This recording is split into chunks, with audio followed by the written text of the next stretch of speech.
आता पाहूया राजकीय विश्वात काय सुरू आहे त्या संदर्भातल्या टॉप 9 बातम्या। अनिल देशमुखांवर झालेल्या हल्ल्याचे पुरावे सापडले नसल्याचा अहवाल, तर घटनेला सुरुवातीपासूनच राजकीय रंग दिला गेला। फॉरेन्सिक रिपोर्ट जनतेसमोर आणणार अनिल देशमुखांची प्रतिक्रिया।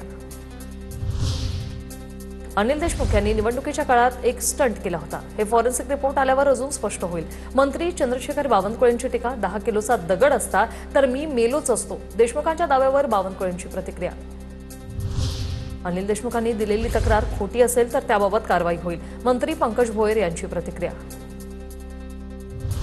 राजकारणासाठी आई बहिणींची इज्जत काढणार का? आमच्यावर रावण दहनाची वेळ आणू नका। पवारांच्या राष्ट्रवादीच्या सक्षणा सलगर यांची गोपीचंद पडळकरांना टीका।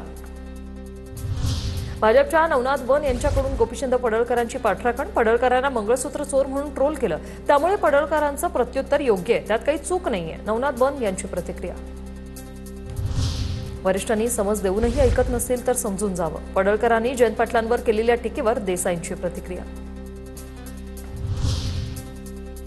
सरकार पाठीशी म्हणून दादागिरीची भाषा, गोपीचंद पडळकरांच्या वक्तव्यावरून शशिकांत शिंदे यांची टीका, पडळकर पूर्वनियोजितपणे टीका करतायत, शशिकांत शिंदेंचा आरोप।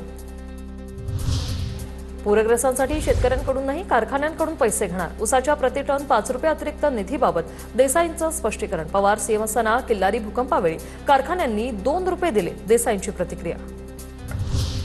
आरएसएसच्या शताब्दीनिमित्त टपाल तिकीट आणि नाणं जारी, पंतप्रधान मोदींच्या हस्ते 100 रुपयांचं नाणं जारी।